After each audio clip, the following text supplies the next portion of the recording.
You're watching Experience Comic Culture and Sales, streaming live daily to Facebook, YouTube, Twitch, and Twitter. So I started playing this new iOS game, phone game called Marvel Snap, where you get a deck of cards you get to build. It's a card building game, but it's on your phone, and you get all the different characters and stuff like that. And it's been pretty fun so far. I've been playing for probably about 2 weeks now, and I'm playing a lot. I mean, because it's just, it's a little strategy game. It's fun. But there's a card coming up that may be one of the most demented cards I've ever seen in a game. Now, there's a card in there right now that's Bucky, Captain America's sidekick. And if it gets destroyed, it comes back as a Winter Soldier. That makes sense. If Wolverine gets destroyed, he comes right back. Apocalypse gets destroyed, he comes back more powerful. All those make sense. But there's an Uncle Ben card. And if Uncle Ben gets destroyed or killed, it summons Spider-Man. And that's just cold. I mean, come on. That'd be like if Bucky gets killed and suddenly Captain America jumps to the future, or I don't know, if it was a DC game, Green Lantern's girlfriend gets killed and suddenly Kyle Rayner becomes more powerful, or goes enraged or something.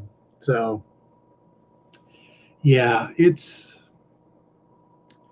that's an interesting card. I haven't got it yet, but I know it's coming.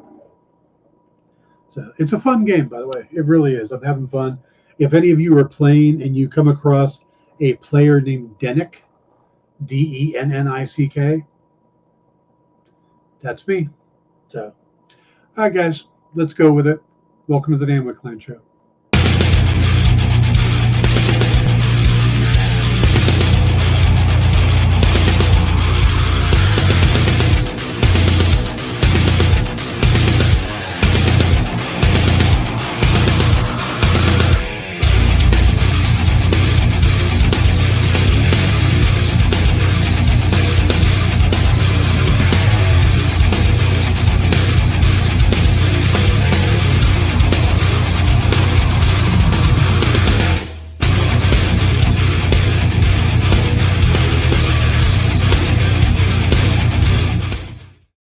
Hey everybody, welcome to the Dan Wickline Show here on New Comic Book Day, Wednesday, November 2nd.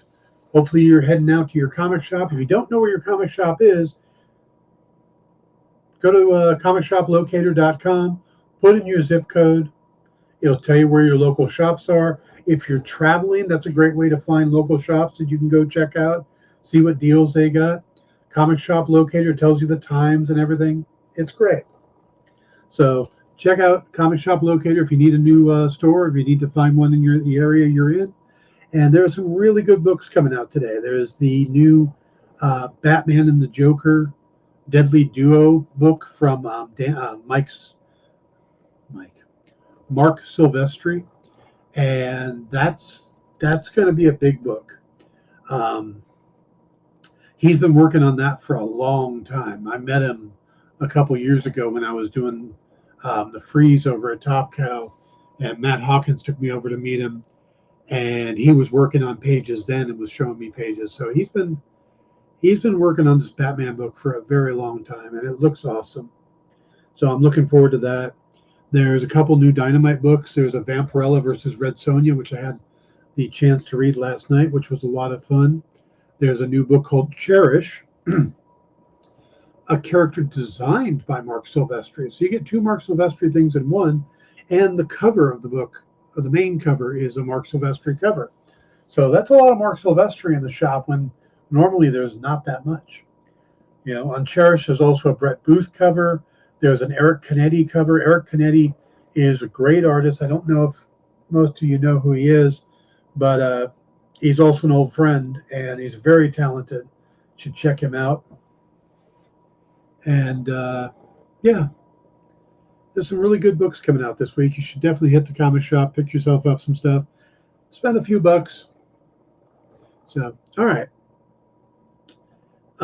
There's a little bit of news today, and I found this kind of fascinating because you might be able to read between the lines. Ever since they announced that Marvel has 2 Avengers movies coming up, of course, the Avengers Kang Dynasty, which I believe already has a director. I'm forgetting who it is off the top of my head, but there's a director already for it. And then also there's the Avengers Secret Wars. Now, a lot of people are like, aren't they going to bring back the Russo brothers to do a big Avengers movie? Seems like you should bring back the Russo brothers. Well, in an interview with Variety, the Russo brothers have said that they've got a lot of things they're working on, and they won't be, I don't know, what was the way they put it? They won't be ready to go back to Marvel until after the end of the decade. So basically 2020, 2021. And that's kind of an interesting way to phrase it, because they didn't say we won't be ready to do a big blockbuster superhero movie until 2020, 2021. They said specifically a Marvel movie. Didn't say anything about DC. Now with James Gunn over there, I could see him opening the doors to some of his fellow Marvel creators and directors and writers to see if they want to come over and play in a different universe for a little bit. You know, bring the Russo brothers over to do a Justice League movie. Or, I don't know, maybe they have a favorite character at DC. I stand corrected, Ed. Yes, 2030 or 2031. Yes. I'm having a hard time believing it's 2022 and that we're almost at the end of it. Swear to God, it was just 1999. I was working as a computer programmer, scrambling to deal with Y2K. I don't know what the hell happened. 22 years later, it's a blink of an eye. Yeah. So, yeah, I don't think we're going to see the Russo brothers back at Marvel until 2030 or after. But they said specifically Marvel. So that doesn't mean they can't do a DC movie or a Valiant movie or an Image Comics movie, a James Bond movie. Who knows? They could do the big movies. They're just saying we're not coming back until for Marvel at the time. It says Y2K hit and sped up our clocks by 40%. Yeah, I could see that. Man, I worked my ass off coming up to Y2K because all the computer systems I was working on were all non-compliant, and we had to make the system compliant, and then we had to roll it out to 67 clients who all had custom programming that we then had to make. This is the reason I no longer am a programmer. Yeah. So, all right. Today we're going to talk about Tales of the Jedi. Now, if you haven't watched it, Tales of the Jedi is, in a lot of ways, it's a bridge that kind of fills in the gaps involving the Clone Wars and the prequel saga, and it's pretty much Dave Filoni's baby. Tales of the Jedi is on Disney Plus. It's a six-episode animated series that each episode is like 15 minutes, 17 minutes. They're not long. I watched all of them in about 2 hours. JD says, set a reminder to join Miss Jen as she interviews Dan Jurgens Monday at 5:30 Eastern. That's going to be a good interview. Guys, remember, Dan Jurgens was one of the guys that killed Superman. I believe he is actually the writer-artist who killed Superman. They did something neat. I'm going off topic here, but they did something neat when they did the Superman death. They build up the action by bringing down the panel count. It was like a 4-issue series that built up to it. And the first of the 4 issues, every page was 4 panels. And then the next issue, every page was 3 panels. The next issue, every page was 2 panels. And of course, this is the big Doomsday fight and stuff like that. And then the final issue, Dan Jurgens' issue, every panel on every page, it was a splash page. Every page was a splash page.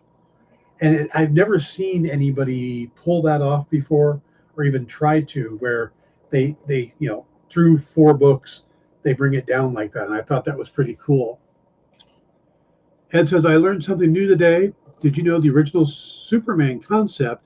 He was basically going to be a Lex Luthor type super criminal. I was looking at some of the concept art today. Yes. Yeah, I do know that they had created him to be kind of a genius. And the Lex Luthor character was the original Superman.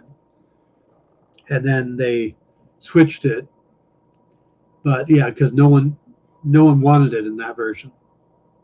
So, and the outfit is basically a wrestler strongman outfit. That's why he's got the trunks on the outside. That's what wrestlers did, and that's what strongmen did back then. So, and the bulletproof part of it was because Joe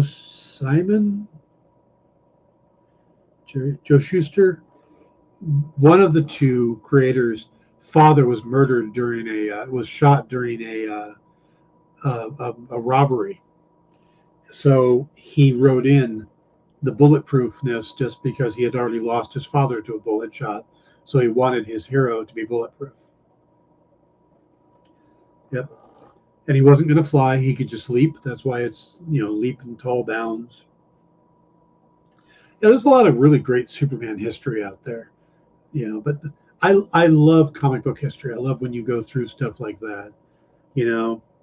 It's like a lot of people don't realize that the first 2 Marvel superheroes were Namor and Human Torch, and not the Human Torch as part of the Fantastic Four, the Jim Hammond android Torch. They both appeared in the same comic book, Marvel Comics #1, back when they were timely. The book was called Marvel Comics #1, and they came out within a year or 2 of Superman. So it's not like Marvel was that far behind.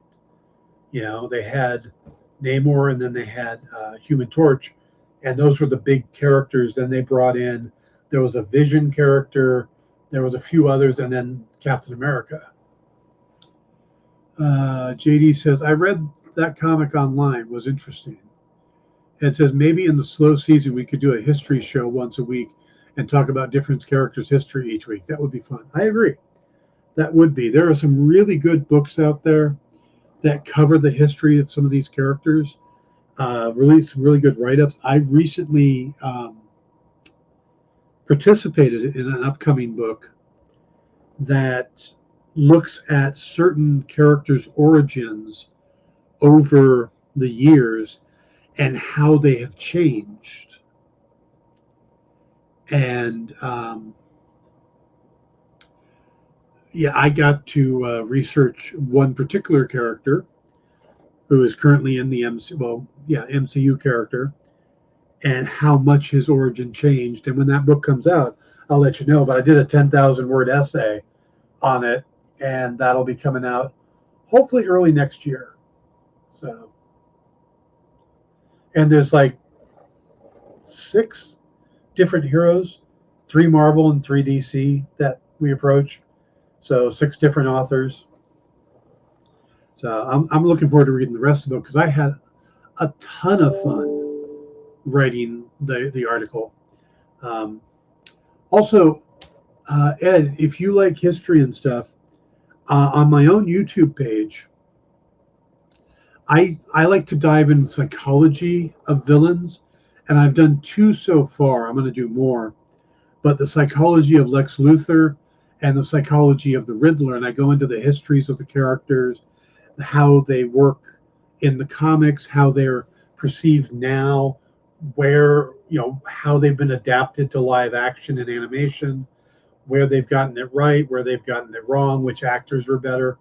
And also work into the psychological profile for like Lex Luthor being a narcissistic personality disorder, and Riddler being obsessive compulsive personality disorder, which is different than OCD.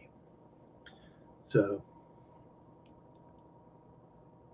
no Kyle. Kyle is currently running around the countryside, looking for hats.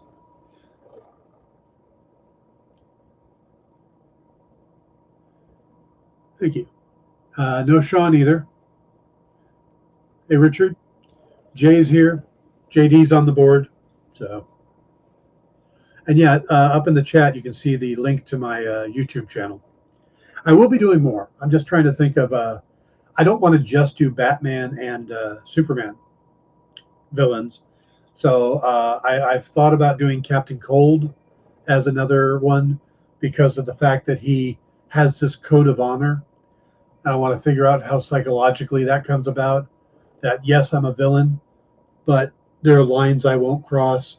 I won't go after family members, stuff like that. So I need your book, Dan. Which book? Psychology of Thanos would be interesting. Yeah,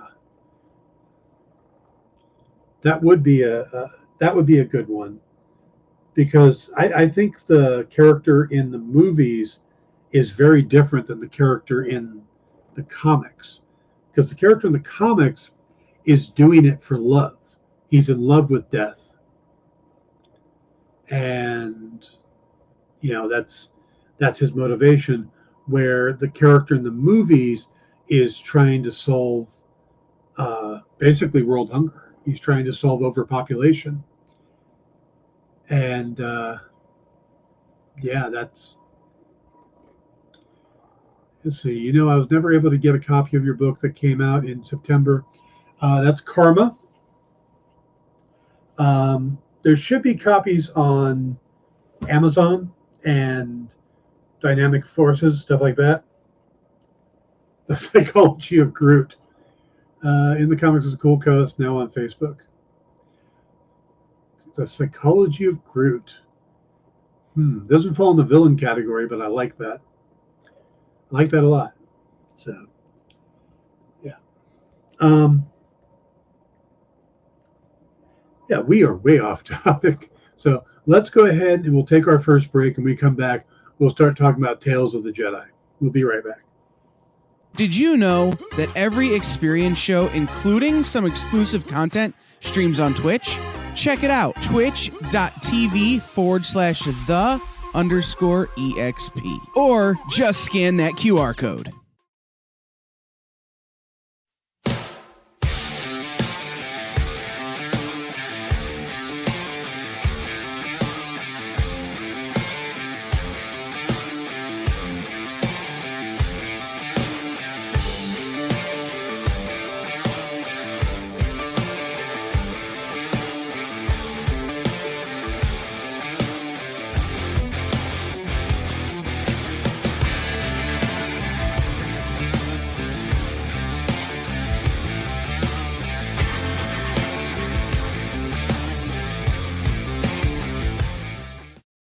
Comic Collectibles is here for you every Wednesday with AR Comics for two very important reasons: to sell you rare, one-of-a-kind comics that you'll love, and to confuse AR with old man talk. You see, Rex and John are, how should I put this, ancient as the roots of the mountains. So every week, Rex and John fill in AR in yet another area of pop culture that he missed because he's too young, just didn't have the time, or just really doesn't care about. It's a real public service they provide. Come buy some super rare and unique comics, while old men explain long-dead sci-fi shows to a younger man making that confused puppy face. Every Wednesday from 6 to 8 Eastern with Rex, John, and AR Comics. Comic Collectibles on The Experience. Comic culture and sales. Hello, I am Dirk Manning, the writer of books such as Tales of Mystery, and I am super excited for you. I'm almost jealous because you, my friend, are watching The Experience.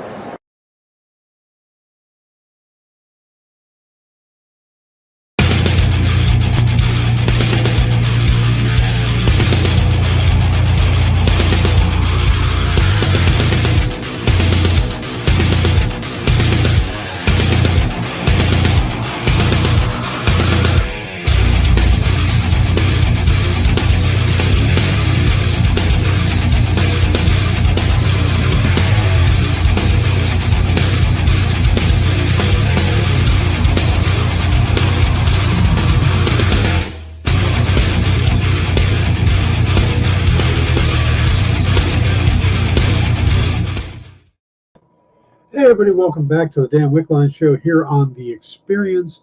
We got a good lineup today. After this is Comics Collectibles with Rex, John, and AR Comics. They got some good books coming up. And then after that is Wednesday Warriors with Joey Galvez and Ambrosia. So you'll want to stick around for those. Also, remember to check out membership services. They're cool. And it's easier for me to say it than having to watch the Kyle's video again. So, Jay, I think you've nailed it right with the backstory on Groot. I love the fact that when Dan Abnett and who was his writing partner on that?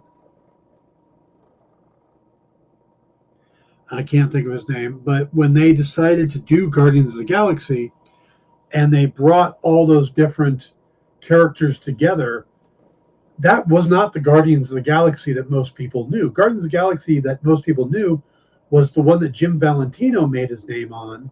That was Yondu and Charlie 27 and Starhawk and Vance Astro. Who were the other ones? Nikki. I think we'll just go with those. That's enough. But yeah, those were the ones they knew. Alita.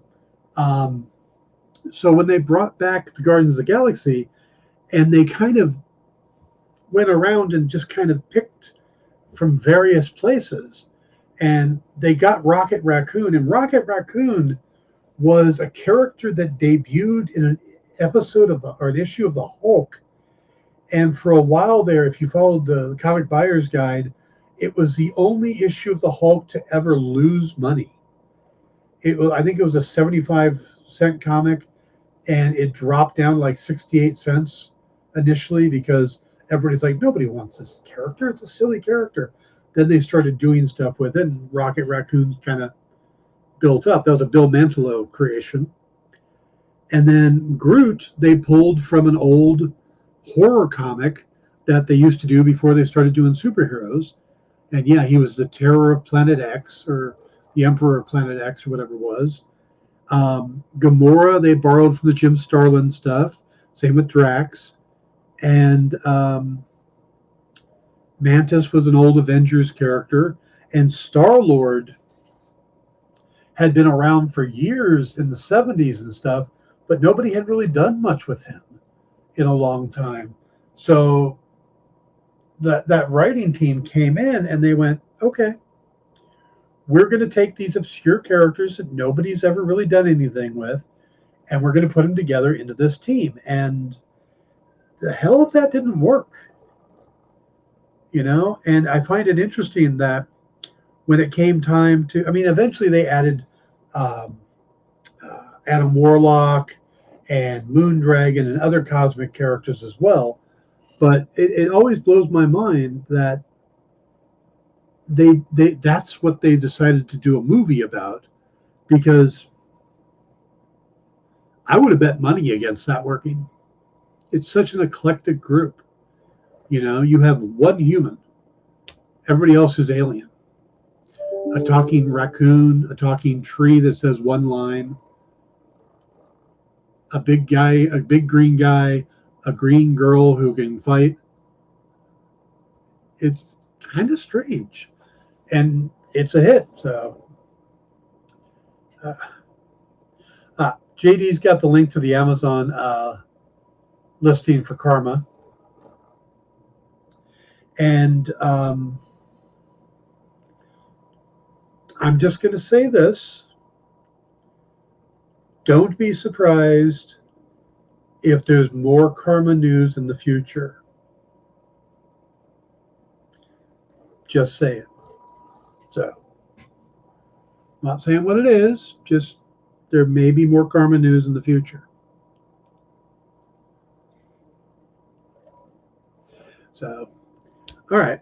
So yeah, I think the Guardians are fascinating, and Groot is an interesting character because he's got this weird history that, you know, he started off as a horror monster and ended up being, you know, one of the most loved characters in the MCU, with the little dancing Groot and the baby Groot, and, you know, and if you think about it, he's vicious. If you think of Guardians of the Galaxy 2, the scene where Rocket, Yondu, and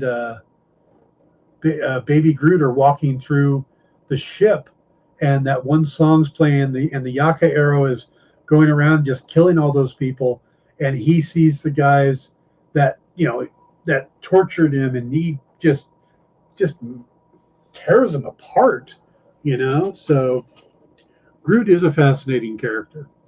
Hey, Slip, glad to see you made it. So, yeah, Groot's interesting. All right, let's talk Tales of the Jedi. I got a chance to watch all of them last night. It's 6 episodes. Each one is anywhere from 15 to 17 minutes. It says history repeats itself with Venom. Started off as a cannibalistic villain, and Marvel had to hero him up. Yep. Well, technically, he started off as an alien symbiote costume from Secret Wars, which was a total joke series that they did just to tie into a toy line, and they wanted to make a different version of Spider-Man, so they gave him a black suit, and now with all of that, we have Venom, which I think is hilarious. So, 6 episodes, and the Tales of the Jedi thing is interesting because they focus on just 2 characters. There are 3 episodes that focus on Ahsoka Tano, and 3 characters that focus on Count Dooku. The other interesting thing is that they don't go back and forth. The very first episode is Ahsoka, and the second episode and the third episode, or the second episode, third and fourth episode, are all Count Dooku, and the 5th and 6th are all Ahsoka again. But the reason it is that way is because of where they take place in the timeline. The first episode is many years in the future of, you know, Ahsoka's a baby, basically. But it's all pre-prequel. The next 2 episodes also take place before the prequels, but kind of a bit of difference in time. The 4th episode takes place maybe just before the prequels, but I think maybe during actually it's somewhere during the prequels, as does the 5th episode, and then the 6th episode is after the prequels. And we're going to break down each episode just, you know, loosely, but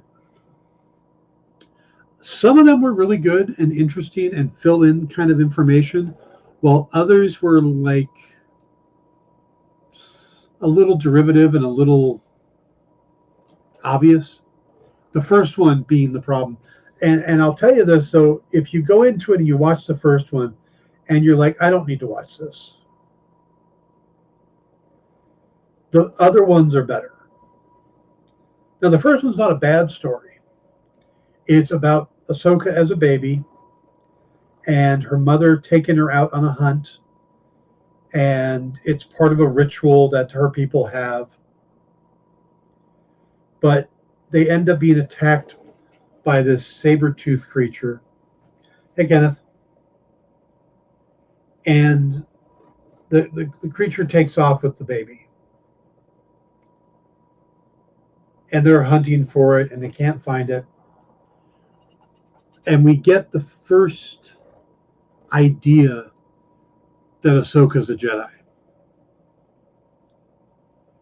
Because she's able to, I don't want to say communicate with the animal, but is able to at least get it not to hurt her and eventually bring her back to the tribe and just drop her off and then leave.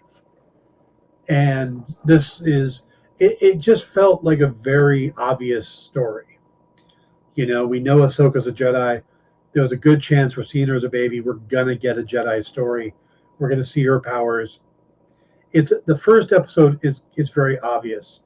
There's no real twists. There's nothing we really learn from it. There's no, we don't really see. I mean, Ahsoka's a child, so we don't get any formative stuff from there. We do meet her parents. We do meet her tribe. But again, I don't know. I just felt like it wasn't a necessary episode. Seeing that a Jedi has force sensitive when they're young, we've seen that multiple times. I don't think we need to see it again.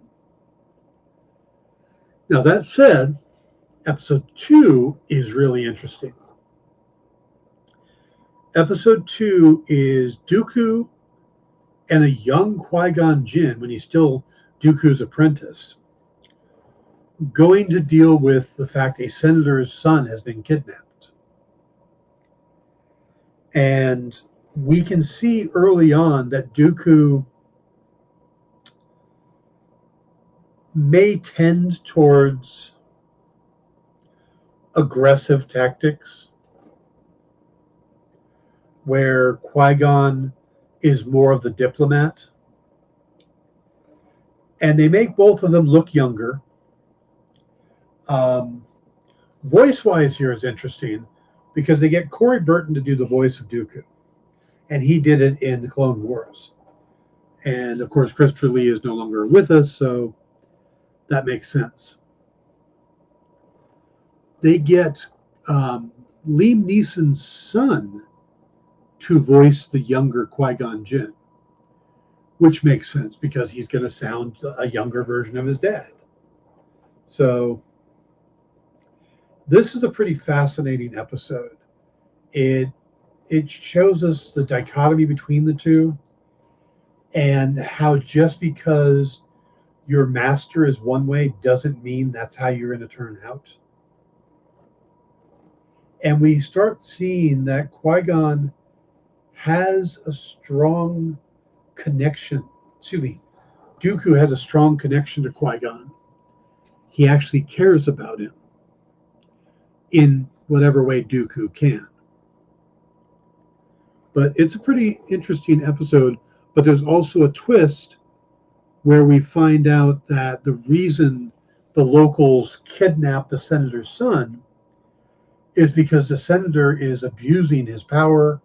He's not helping his constituents, and they're trying to get a message. And the senator and his his guards show up to get his son back, not knowing the Jedi are there, and basically tells the Jedi to stand down, that they're going to deal with this. And Dooku won't. Dooku sees what this senator is doing, knows it's wrong, and stands up to him and fights And again, you see the early stages that Dooku, in a way, is doing what he thinks is right, even though it may not be the Jedi way, but he's doing what he thinks is right. And this kind of helps to go with the idea that not everything is black and white. You know, you can see in this episode why Dooku's doing what he is, but he is quick to anger and go to violence, where Qui-Gon realizes that he could go back, free the son, and bring him forward to the dad and basically stop what's happening. And the son, of course, has been seeing what the state of living that these people are in and is disgusted by it, and disgusted by his dad and what his dad's doing. So taking him back at that point is actually a good thing. So Qui-Gon is able to quell the anger, but not until after Dooku's pretty much taken out all the senator's guards, and just leaves the senator, I think, one guy. So we get to see what type of person Dooku is when he's younger, and see that he is very much a proponent of doing what is right, not necessarily what is the Jedi way. He wants, if he thinks it's important. And that continues in the next episode, the third episode, which also has Dooku, but here he's teamed up with Mace Windu. And Mace is actually voiced by Terrence Carson, who was also that in the Clone Wars series. And the two of them are, well, it's kind of an interesting thing. They're supposed to return something to something has happened. A Jedi has been killed. Oh, that's what it is. They're going to pick up the body of the Jedi who was killed on this planet. And the Jedi Council has not given them any order to investigate it. They're just supposed to go pick up the body. The problem is that Dooku is not buying it. He doesn't believe that this Jedi would have died, that way. And he wants to investigate, while Mace is like, that's not what we were sent here to do. That's not what our orders are. We need to just do what we're told. And at this point, neither one of them are on the council. So they're kind of arguing, well, the council didn't decide that. And Dooku's like, I don't care what the council said. This is wrong that a Jedi was killed. And they go down to the planet to get the body. And Dooku asks if they could see where the attack happened. And of course they agreed, yeah. And the ambassador was like, sure. And they go and they start noticing that there's no signs that they were attacked from an opposing force. All of the laser strikes and everything makes it seem like that the Jedi was killed by the squad that she went there with. It was coming from the ship type of thing. And of course they bring that up, and we find out that the ambassador had nothing to do with it, but was forced to comply. But the local guards and stuff were against the Jedi because they felt the Jedi were just pawns of the Empire and of the Senate, and they got into this big battle and they killed the Jedi. Well, they of course assume that it's going to continue. they bring droids and stuff, and it's a big fight.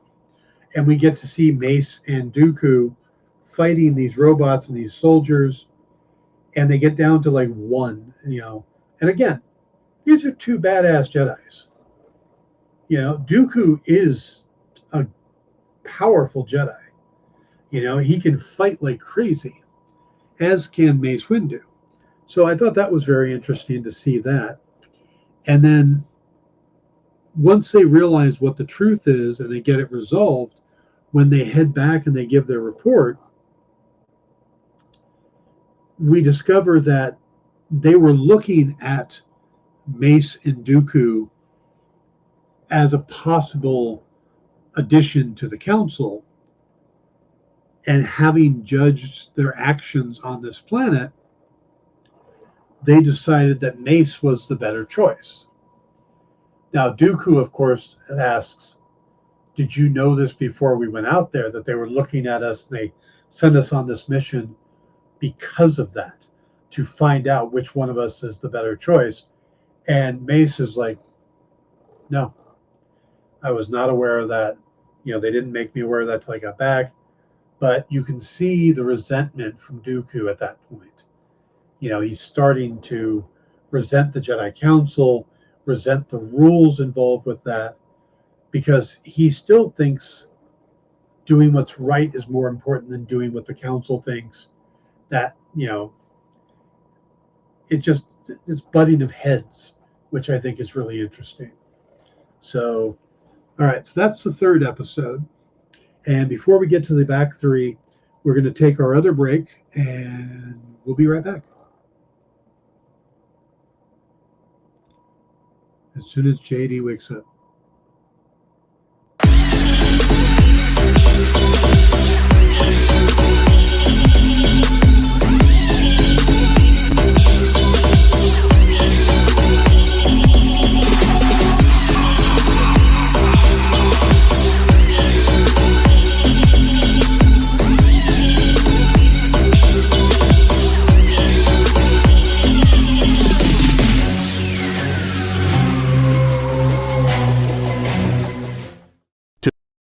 To be continued.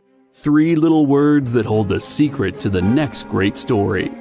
3 words that will thrill you, confound you, give life to new possibilities. Every variation of to be continued is a promise of adventure, a promise of excitement, a promise of unseen wonders and unexplored worlds. A promise that every issue you read makes you a part of a never-ending journey, and behind every page there will be an unopened door waiting for you. This story to be continued at your local comic book shop today. Visit comicshoplocator.com today. Are you a comic creator?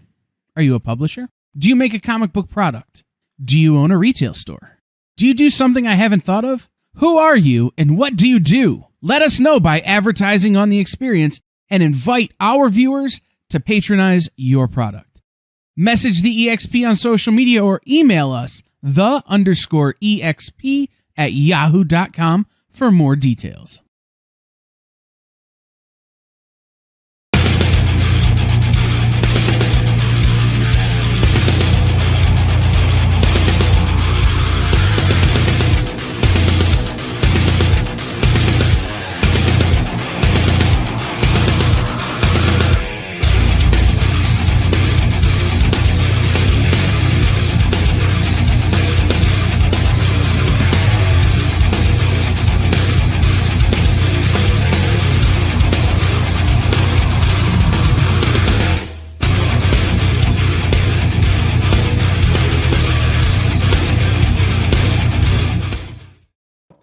Hey everybody, welcome back to the Dan Wickline Show here on The Experience. Do me a favor, hit those like and subscribe buttons. If you haven't subscribed already, hit the like, hit the share. Let's build up the audience here, get some more people in. I always love when you guys are chatting away and asking questions, and when I get derailed because of all the comments and stuff, those are some of the best shows. So the more people we can get in here, the more it becomes a conversation between all of us. That's how I love this show. So if we can get more people in here, I will be happy. So please spread the word, hit the like button. I'd appreciate it. Thank you, guys. All right. Now we get to the last 3 episodes of the back half. And the 4th episode may be the most important of the episodes, because part of the 3rd episode is Qui-Gon returning. Oh, no, excuse me. 4th episode. Dooku runs into Qui-Gon back at the temple while Qui-Gon has returned to explain that he ran into a possible Sith in the desert at Tatooine. I know, Tatooine's all desert. So basically Darth Maul. Now, this is a little bit of a setup, and at this point, he's having a conversation. He ends up having a conversation with Yaddle first. Remember Yaddle, the other creature from Yoda's race? We don't know what Yoda's race is. They've never named it, and that was by George Lucas's choice. But Yaddle being the other member of the Jedi Council who's Yoda's race, she talks to Dooku beforehand, and then they run into Qui-Gon. And now Qui-Gon is being voiced by Liam Neeson, because this is the point where Liam Neeson was playing him. And this takes place somewhere between, like, when they go back to Coruscant, but they haven't fought Maul, and they're there when they go to the... So this takes place squarely during Phantom Menace. And Dooku, has words with him, and then he ends up getting killed. And Dooku is not happy about this at all. And he goes to confront the Emperor, Darth Sidious. And while they're discussing it, you see that he is on the ledge.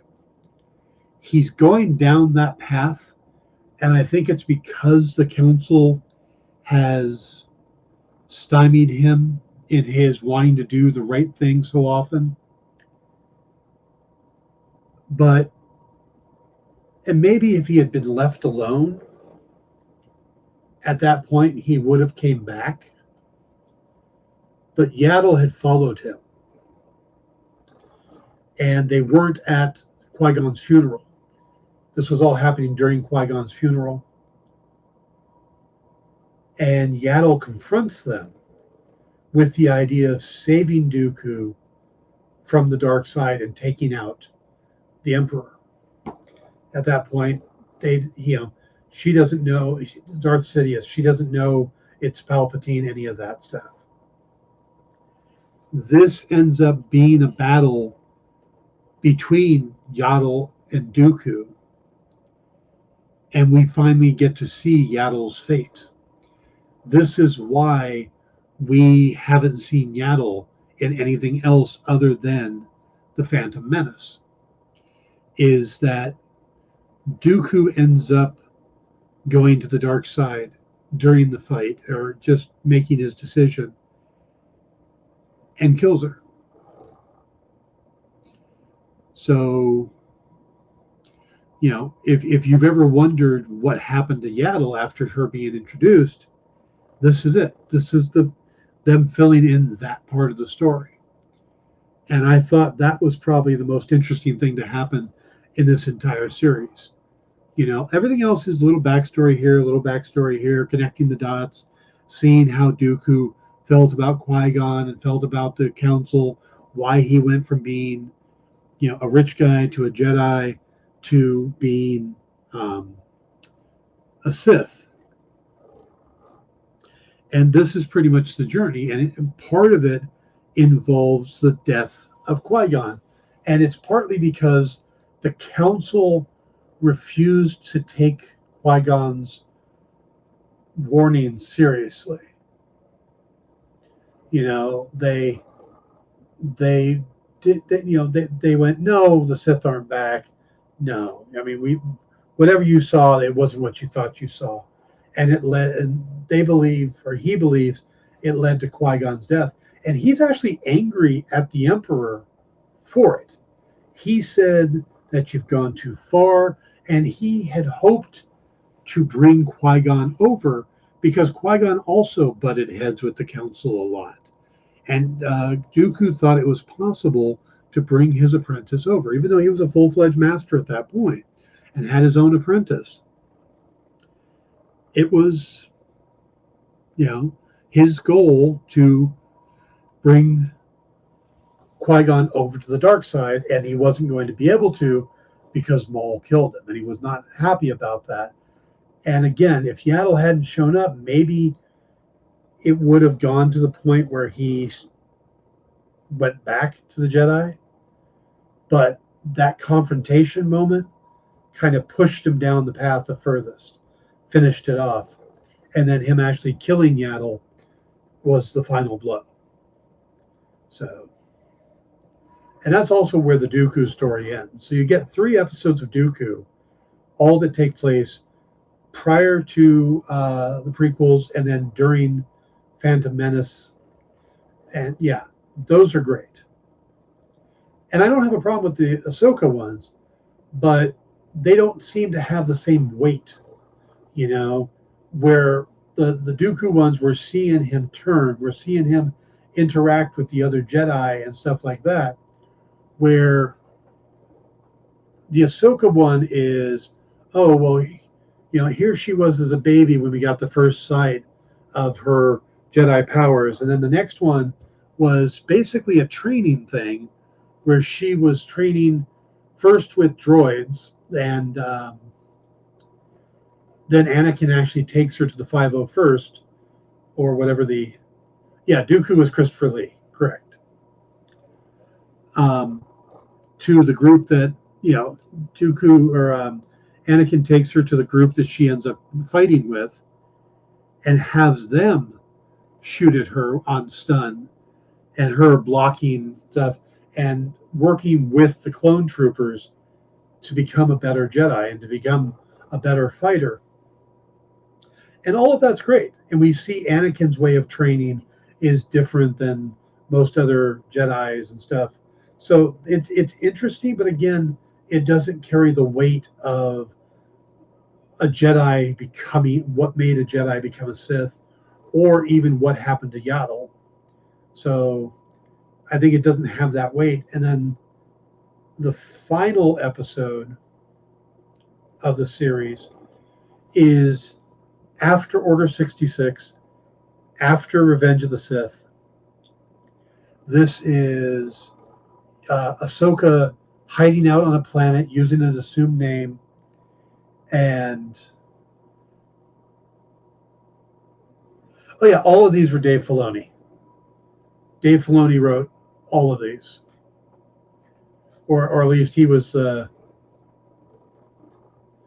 he was the writer on all these episodes. But the final one is Ahsoka hiding out on a farming planet, not using her powers, and then there's an accident, and she ends up using the Force to save somebody. This made everybody realize. We get to see Bail Organa in this. We see that it starts off with Ahsoka going to Padme's funeral and running into Bail Organa. And the voice of Bail Organa in this is Phil Lamar, which I think is great. But he gives her a communication device, says, if you ever need anything, you call me and I will come.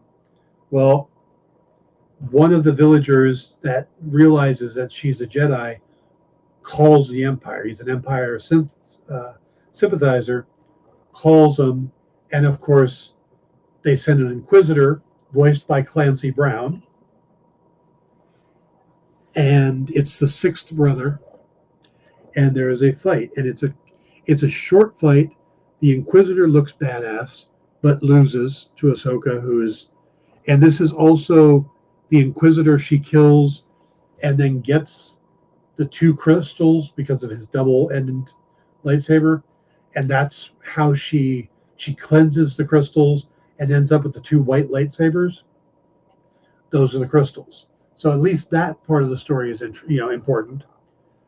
But this is where she goes from hiding out to working with the rebellion again, because she calls in Bail to help save the rest of the farmers who are now going to be looked at by the Jedi or the Empire, because they called in saying, "Oh, we have a Jedi," and then the Inquisitor shows up and gets killed.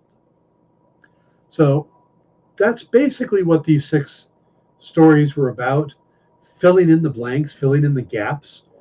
But like I said, I think the Dooku ones fill in more interesting, more weighty gaps, where the Ahsoka ones are just like, okay, I was curious what Inquisitor she killed to get her lightsaber crystals that are purified.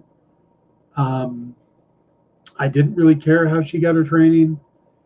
Didn't really care how she was as a baby, but they were cute stories. They were interesting stories. But again, they just didn't carry the weight of the 3 Dooku episodes and then the final episode as well that brings her back and her becoming Fulcrum at that point. So if you are a Clone Wars fan, this is definitely worth watching. But if you're not, these are still, if you are just a fan of the different series, the prequels, and are looking forward to the upcoming Ahsoka Tano series, these are also pretty good for that too. You don't need to have watched the Clone Wars to understand these, and I think that's good. JD says, I mean, that's usually what we get from him. Good, then blah, then good, then blah. Yeah, Dave Filoni, Dave is in love with his characters from the Clone Wars. And every chance he gets, he brings them into the current Star Wars universe. He canonizes them. He did it with Ahsoka. He did it with Bo-Katan, Kreese. He's going to do it with Thrall.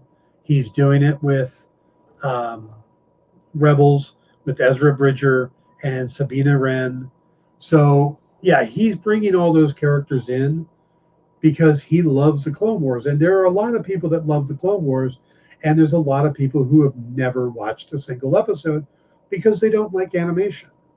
And the fact that these are animation, I think it's okay because they connect to that as well. But, you know, I think if they gave us anything really serious, then they should have done it live action. Because there are some people who won't sit down and watch animation. So, all right, guys, that's going to wrap it up. Remember to stick around for Comics Collectibles with Rex and John and AR Comics starting right after this. I will be back tomorrow where we'll talk about the 9th episode of Andor and the latest episode of Quantum Leap and any other news that pops up in the next 24 hours. So I will see you guys tomorrow. Remember to hit your local comic shops and have a great night. Get the inside scoop on everything happening at the experience every week. Join our mailing list by scanning the QR code at the bottom of the screen and then watching your email inbox.